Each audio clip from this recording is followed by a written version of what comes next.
Ebola has, let's call it a family, and there are 5 different strains. It's a very dangerous virus, but it's not a very contagious virus. It's not COVID that you can get by sitting on the bus with someone who has it. That's why I'm not concerned that this would become a pandemic.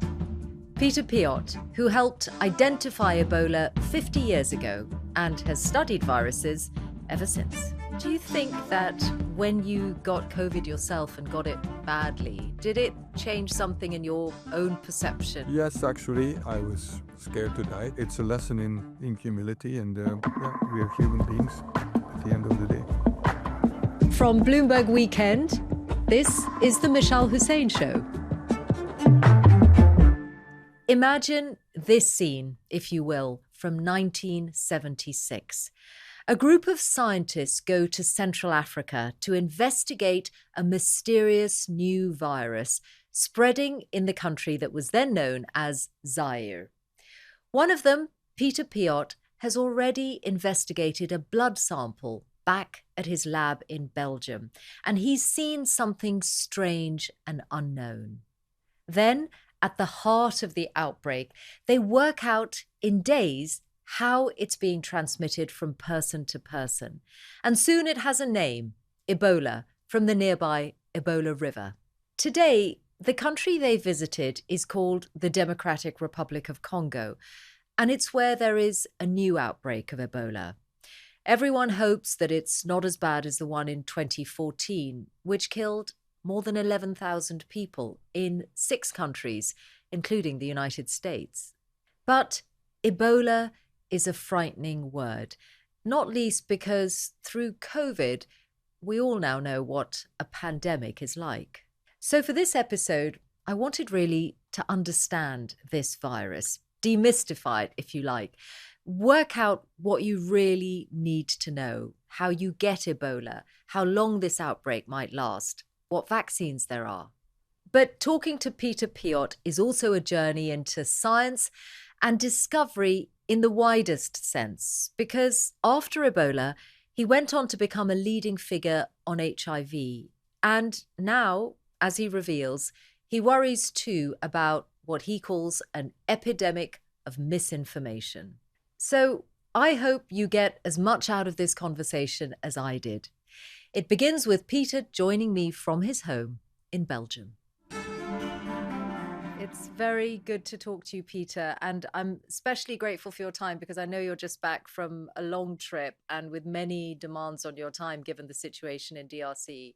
So thank you, most importantly. I arrived home, took a shower, and went into the garden, checking on the roses that are flowering. Yeah. So it's my mental health program.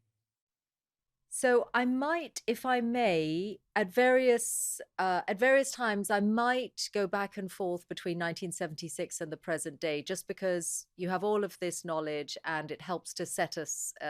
We're in a time of misunderstanding and alarm, and I think someone like you who can guide us through all of that and separate out the facts, it's really valuable. Hopefully I can remember everything. Yeah. I'm not worried about that. May I begin by asking you to use your 50-year knowledge of this virus that we now know as Ebola and take us back to the moment that you encountered it for the first time, when you saw an image of it in your lab in Antwerp. What went through your mind? Well, first of all, I was still in training, and in virology. I was 27 years old, just 2 years after graduating from medical school, where my professors had told me no future in infectious diseases. So a boy like you should not go into infectious diseases, but I was passionate about it. And the real defining moment was when we saw a virus under the electron microscope. In these days, virology and isolating viruses was a bit like cooking, which I like a lot. And you put it on cells, you inject it in mice and so on, and then you wait, and then you see something. Today, it's all genetic, identification and so on, and goes very fast. But the defining moment was really to see it under the electron microscope. And I said I was part of a team. It's not just me. And what we saw was like a bit more like spaghetti or worms or so. Viruses are usually spheres, round or square. And here we had like, yeah, I call it spaghetti. Um, and we needed to think, what is this? And we needed to look into an atlas. This was before, we could go on the internet and see it all. And there was only one other virus that had the same morphology, the same shape, and that is Marburg virus, which had caused a deadly epidemic in the city of Marburg among people who are, producing polio vaccine. And then we got a bit worried because that's high mortality, and we couldn't take it further. We got news from the WHO that we should forward it to the only um, laboratory in the world, a civil laboratory that was allowed to work with very deadly viruses. And that was at the Centers for Disease Control in Atlanta, Georgia, in the US. The three other so called P4 laboratories were all military laboratories preparing for biological warfare in the Soviet Union, in the UK, and in the US. It also tells you a bit of a story of the time. Um, but that was very exciting, and I was, 27. I said, oh my goodness, a new virus. But my immediate thought was actually, what does it do to Yeah. people? How is it transmitted? So that's the moment that's the start of this 50-year journey. But I want to ask one more thing before we come to the present outbreak. And that is, why had your professor said to you that there was no future in infectious diseases? What was the thinking at that time in the 70s? Yeah, this was when I graduated in 1974, and it was the prevailing, wisdom. Don't we have antibiotics? Don't we have vaccines? Don't we have hygiene, clean water, and all that? So it's all under control. And today we know, of course, that that's not the case. 2 years later, new virus. There was a lot of optimism about that infectious diseases were on, were gone, but not only was there Ebola, which was actually, frankly, a small outbreak, but then came Yeah. HIV, which has killed more people than even COVID, in the meantime. Which I think is your second life-changing moment. But I Yeah, want to yeah. take you right to the present day because there's so much about this outbreak that we are learning, and there's a lot of distrust, there's a lot of misunderstanding. So help us to understand it. First of all, this particular strain, where do you think it emerged from? Well, what we know is that most of these, if not all, these so-called emerging infections, they're what we call zoonosis. In other words, they come from other animals, and they live happily with animals. In this case, we assume it's a bat, some kind of bat, um, and it started actually in an extraordinary way in 1976 because there were two outbreaks of Ebola independently. One in what was then called Zaire, the equator, now the Democratic Republic of Congo, and another one in South Sudan, independent from each other. And today we know that that's the Sudan strain and the Zaire strain. And both came from an animal that infected a human being and then, transmitted. And the same is actually true for HIV. It came from chimpanzees. And when we have this deadly influenza epidemics, the flu comes from animals. So that's why I think we will always see it, unless we want to eradicate all bats in the world. What we can prevent, though, is that they give rise to a big outbreak and a big epidemic. And that's what's happening now. And this particular strain is the Bundibugyo strain. And as it happens, there is a large colony of fruit bats right outside the town that's considered the epicenter. The key thing about this strain is that it's different from the one in 2014 that caused thousands of deaths and for which there are vaccines and there are treatments approved. Yeah, so Ebola has, it's nearly, let's call it a family, and there are 5 different strains. And the most common one is so-called Zaire, after the country where it first happened, and Sudan. And this Budibungyo has only caused 2 fairly small outbreaks. It's actually a town in Uganda on the border with the Democratic Republic of Congo. And so it is, Yeah, a bit of a curiosum, and we didn't expect that this would give rise to what we see now. Um, what's very, very important is that the vaccines that we have against Ebola is they're only active against Zaire because that's the most prevailing one. There's some therapies that were developed, but there was really not a strong reason to develop a vaccine specifically for this Bundibugyo that then suddenly appeared. And that's also one of the reasons that it took quite a long time to identify and to diagnose that this was Ebola, because the diagnostic tests also don't work against this, this new strain, which it was from 2007, so it's Yeah. not so new. 2 months, I think, before it was actually identified as a strain of Ebola. How contagious Right. is it? Because this is one of the key things that really alarms people, especially when they look at the evidence that there is on fatalities and the number of fatalities per cases. It's a very dangerous virus, but it's not a very contagious virus. This is not corona, this is not COVID that you can get by sitting on the bus with someone who has it.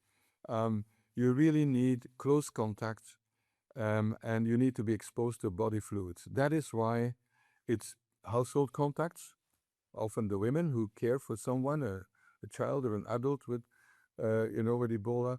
It's healthcare workers.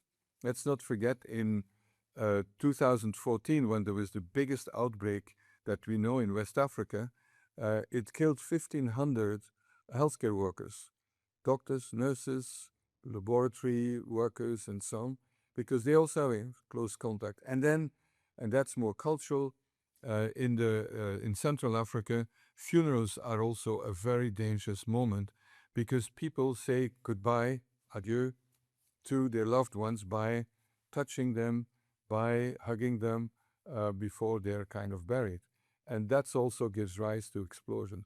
But so you need close contact. That's why I'm not concerned that this would become a pandemic, because that's reserved for respiratory transmission or for sexual transmission, as we see with HIV. Interesting. It's so useful for you to separate out dangerous but not contagious or not so contagious, because to many people, those two things are just inextricably linked. So, just so I understand that a Yes. bit more, if you got off a plane and you discover that the person you'd been sitting next to on that plane had Ebola, how frightened would you be? I would be worried, of course, but unless you touch the person, the risk is very close to zero. But you don't want to take a risk because what we call case fatality rate, the chance that you die when you have it, is pretty high. I mean, in 1976, it was 90%, 9 out of 10. In the previous outbreaks with Boogie Boogio was about 30%. I mean, we say it's low, but frankly, 1 out of 3 died. So I think as you say, you can't get it on the tube or in the bus in general. So, what do you think of travel restrictions, which are starting to come in, notably by the United States? Well, not only in the United States. Let's put it this way. It depends how you're applying it. I mean, I think that what makes sense is to test people for fever, and if you're in a neighboring country, like if you're in Uganda, then people who come from the area with plenty of cases, yeah, you would screen everybody for fever. Because another thing with Ebola is that it's really people are contagious when they're symptomatic, with some exceptions later on. So I would say you have to be careful. I would indeed do screening for fever and all that from everybody who's coming, but a complete restriction, I think, is really overkill. And actually, the World Health Organization recommends against it. But I think you do worry about the spread within big cities because human Yes. beings living close together, there's just much more potential for contamination. Yeah, exactly. I mean, let's not forget the area where this is happening is very densely populated, even by African standards. And then, people are very poor, so they live with many in the same room. But the worst case scenario for me is that it's in an area with extremely high insecurity, with armed struggle, with a lot of violence. which means that people will, yeah, get close to each other. You can't move as you want, and that means also that controlling it through contact tracing and all that is difficult, because what do you do in terms of Ebola? One, you you try to identify, to isolate as soon as possible someone who's infected. So from the moment that they're having fever, headache, and so on, it starts like a bit like a flu, nothing specific. And although it's a hemorrhagic fever, at the end you can start bleeding from your nose and so on. But so identify someone who has it, and immediately isolate that person, and then also isolate all the contacts of that person in a household, or if they are, you know, um, traveled or gone to a funeral or whatever, isolate people. Now that's not very fun, and as we know from COVID also, that's not something people appreciate. But it is really as primitive as that. And then you try to offer the best possible treatment, supportive treatment to someone with Ebola. And we know that if you can provide good therapy, mortality will go down. In 2024, in Rwanda, they had an outbreak of Marburg virus, a cousin, let's say, from Ebola. High mortality. They brought it down to about 20%. And we say only, I shouldn't say only, but it's a major decrease, because in Rwanda, they could provide intensive care and so on. But that is not available in where we have Ebola now. It's such a poor area with very poor health facilities. Can I tell you the moment, Peter, in the last few days that I think really brought home to me um, the inequality and the indignity that is an aspect to this? It's when I read a piece in the New York Times, and Ebola's in the headlines, and yet this reporter, Declan Walsh, who went to the epicenter of this outbreak, describes going to a hospital, seeing a body covered by a thin sheet, highly contagious, yet hardly anyone in the ward was protected. He writes, in the next ward lay the hospital's laboratory technician, also sick. 7 other hospital workers already died from suspected Ebola. The most rudimentary equipment was in dangerously short supply: tests, protective suits, goggles, masks, even drinking water. This shocked me because I guess I imagined that help had been sent, or sufficient help, to an area affected by Ebola to this extent. And yet you read that and realize it's not the case. Yeah, I read the same article, and also I've seen it, and I literally think every day about the people who live there. Their health conditions were already, the basis is already pretty awful. Just when you think of women giving birth, the level of maternal mortality is enormous, because there are no decent health facilities. So Ebola is not their only problem. There's malaria that is killing people, HIV, TB, you know, and in addition, then we have Ebola. And what does Ebola do? It's not only killing the people who are infected, but it actually paralyzes the whole healthcare system. Because just imagine you're a healthcare worker, and you have Ebola patients in your hospital. That means that anybody you touch can mean for you the death sentence. Um, and so that means that all regular healthcare is actually pretty much stopped. And that in an area where people are already suffering not only from poor healthcare and health conditions, but also because of the violence of all kinds, including enormous sexual violence against women. Today, how far are we, do you think, from a vaccine for this strain of Ebola? Yeah, the first thing is to see whether the available vaccine actually offers at least some protection. Oh, the one for the other strain, you mean? For the other strain, yes, it's a vaccine made against the so-called Zaire strain, and we know that works. So we're lucky. And that's only, since the West Africa outbreak in 2014 that we know that that works. That's the first thing to do. You find out what you have already in hand. But then there is now a race going on to develop new vaccines against the Bungibugyo strain. But that's going to take time. I mean, let's say 6 months. That's by the end of the year. And I'm not a pessimist at all, but I'm afraid that this outbreak will go on for quite a while, probably beyond the end of this year. And the reason is we've seen it before in that region, also with a lot of violence, with attacks of care centers. And now the security situation is much worse than during the previous outbreak in 2018. How many countries in the region do you think will be engulfed by this by the end of the year? Well, I think that definitely Uganda has already some cases, but they've been doing a good job in isolation and so on. I'm the most concerned about, of course, DRC, the Congo, Uganda, and South Sudan, which also has a lot of insecurity, very poor health conditions, very poor people. Rwanda, I think they're maybe at risk, and Burundi. I think these are the countries that are the immediate risk for it. And one thing that is, I think we should not underestimate is that there are now really outstanding world-class teams in Africa who can deal with it. And that's something that did not exist before.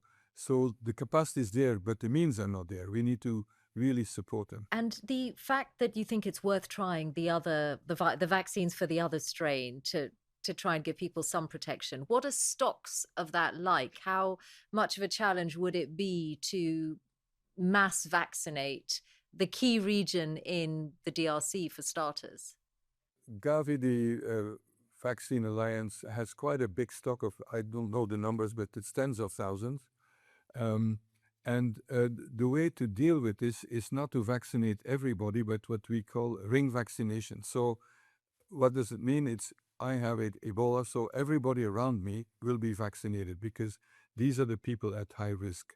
And so what they're starting to do is to vaccinate all healthcare workers and, let's say, frontline workers, people who deal with funerals, burials, and so on. And then the family members and so on. So that's a matter of logistics now. Frankly, this is the biggest challenge, getting the supplies there, also the protective equipment. You were one of those people at the heart of an outbreak when you went to what was then Zaire in 1976 after seeing the virus in the lab in Antwerp. How much did you think about becoming infected yourself? Well, first, I was 27. I was very excited. I'd never been to Africa. I'd never, investigated an outbreak. The first challenge we had is that this is a new virus, completely unknown, and we had no clue how this is transmitted. Is it mosquitoes, which was my biggest worry, because how do you protect yourself? Is it water? Is it food? Is it touching someone? Is it blood? Is it sex? I mean, all the ways that viruses transmitted. But we found out within 48 hours that it must be close contact. But what do you do then?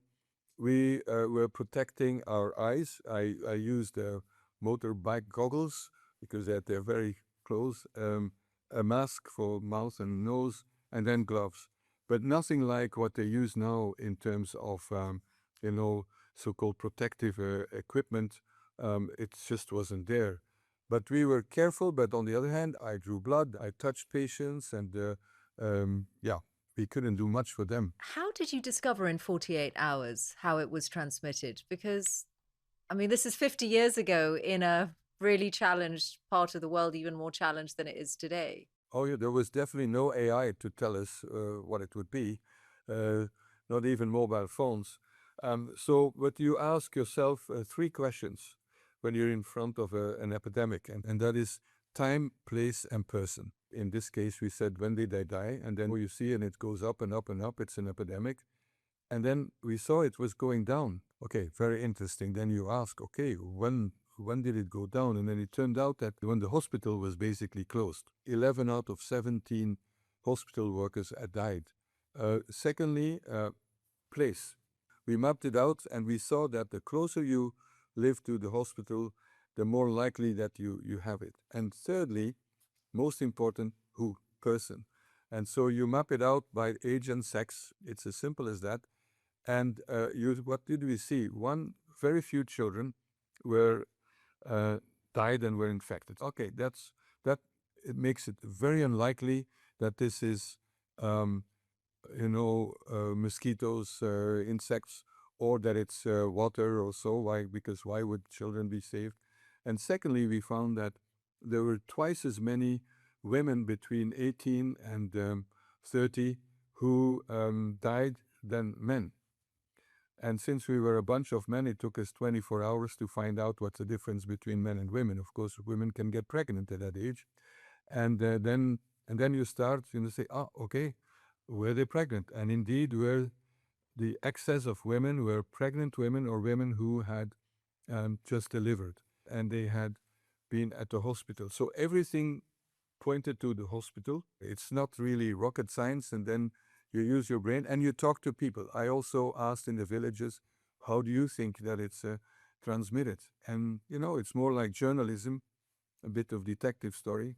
Um, and it's only afterwards that you prove it scientifically. But we needed an answer very, very fast. And we found it with a high level of I hadn't really certainty. thought Yeah. about the links between my work and yours, but I see them now. Oh, yes.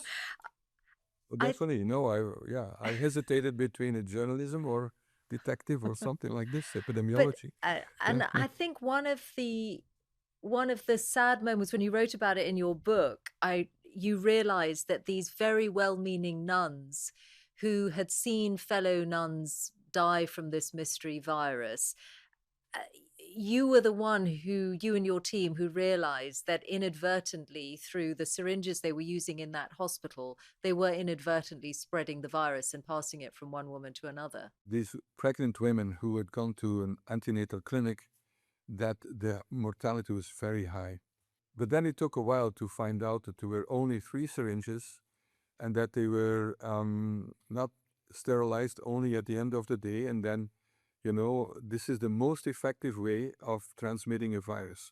You inject it directly into another person. And yeah, and that was, the women, I'm Flemish, so I could speak in Flemish dialect and to them. And then it was tragic. Yeah, we live in an age of vaccine hesitancy and distrust sometimes in conventional medicine. Those local people back then who started to fear the hospital in that particular context, they were right. They were absolutely right. And that's what they told me when I went into the villages and talked to people. And um, they said there's something wrong at that hospital.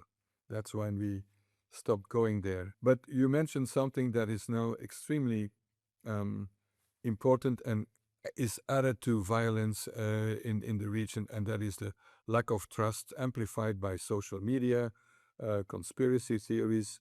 In the last epidemic in the region, they already burned several care facilities. Already 2 have been burned also now.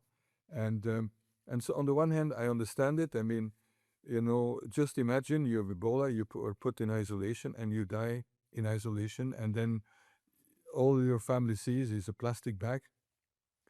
And particularly in a culture where ancestors are so important, where saying farewell to the ancestors is really extremely important as part of life. And then that's amplified the mistrust by social media, which did not exist, certainly not 50 years ago. And that's why today is far more complicated than before. We have better tools. Hopefully, we'll have a vaccine. We have maybe treatment. But we also have the epidemic of misinformation. And that means that when we deal with epidemic, we also have to invest in social media, in influencers. Before we would talk to the traditional leaders, religious leaders, and people would listen to them.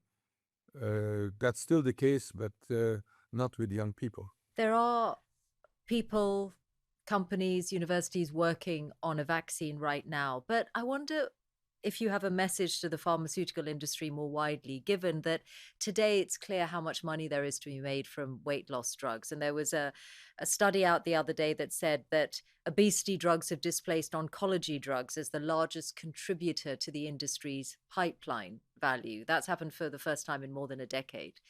What's your message to the industry? Not to forget these needs?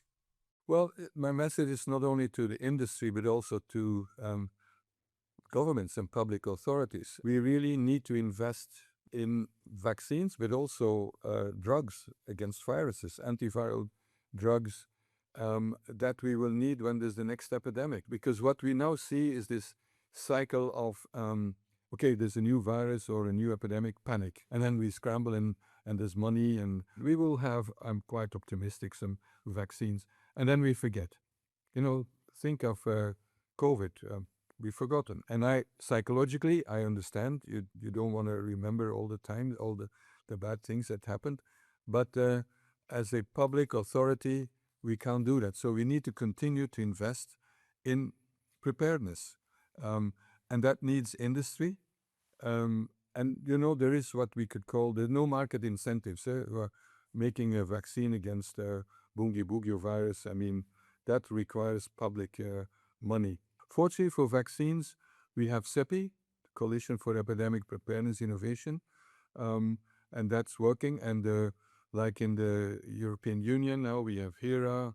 There are now mechanisms which we did not have before, but keeping that on the political agenda is quite a challenge. It's really bad that we wait for when there's another crisis to wake up again, and then, and then we all join forces as we did for COVID. But we need to continue to invest in this. Absolutely. I have been thinking about the link to COVID and the experience of COVID and how people perceive an outbreak of Ebola like this. Because clearly science has moved on and the progress made during COVID is playing a role right now. AI is playing a role in the discovery of therapeutics. But also people are triggered by COVID. If they think lockdowns were an overreaction or there was misinformation, then they revert to those perceptions, and that's the lens through which they see something like this. Yeah, it's true that COVID was collectively a quite traumatic experience. I had it myself. I was even in intensive care and so on. So for once, the virus got me also. But fortunately, I'm well. Collectively, I think on the one hand, you can say it's a triumph of science, that we had a vaccine so fast and that saved millions and millions of lives. On the other hand, there's a group of people that believe that all this was a conspiracy, that it didn't happen. Um, and this is, I would say, a relatively new phenomenon because it's accelerated by social media. AI will make it even more effective. And for me, the big lesson is that we need to listen really to people. We need to communicate. It's not, as many scientists think, a matter of give more information. It's often about something else, because I don't trust the state. And that's where we need also the science of misinformation and develop not only vaccines against viruses, but maybe vaccines against this misinformation, if I may use that term. Plus, we should not be naive also. Some of these misinformation, campaigns and so on, they can be, organized by foreign powers and all that. So it is a world that we're in that where we need to take these things very seriously because they are there to undermine our societal resilience and cohesion. And without that, you can't deal with epidemics. You had long COVID, I think. It lasted quite a few months. There are Yes. doctors today who don't really believe that such a thing exists. Well, they can call me, but no, the long COVID really exists. I mean, I could not cross the street. I was living then in London, and we were living in one of these houses. The bedroom was on the third floor, so I slept downstairs. I could not make it. No, it's very well documented now. I'm lucky that I can run 10 kilometers, no problem. But some people, for years, they're suffering.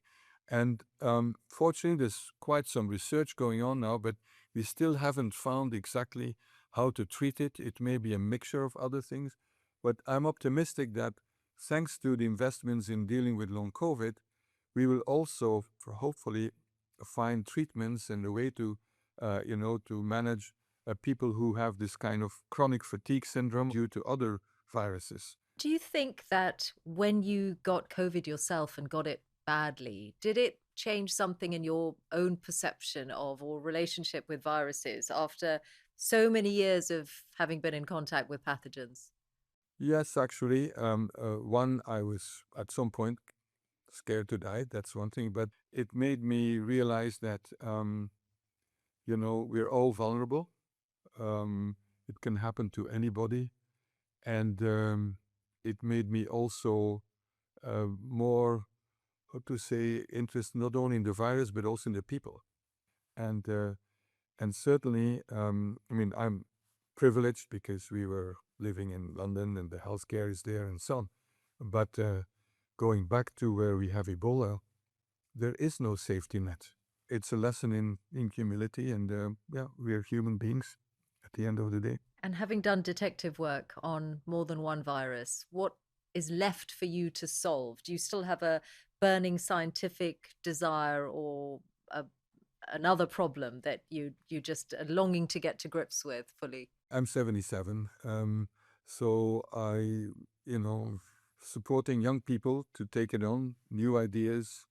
They come up with the digital stuff and AI and so on that can make it all more, efficient and faster to solve problems. Um, I'm now particularly interested in the societal aspects, but I'm not looking for another virus. I mean, when you look at it, serendipity has been a major element in my life. Ebola. Why did we isolate Ebola in Antwerp, in Belgium? Because in these days, in Zaire, it was not possible to isolate the virus. Today, they can do sequencing. They do it in no time. And that gives me also a lot of satisfaction that there is progress, although sometimes you wander in the world. But on the field of pandemic control and so on, we made fantastic progress. Professor Peter Piot, thank you very much. Thank you, Michelle. It's good to talk.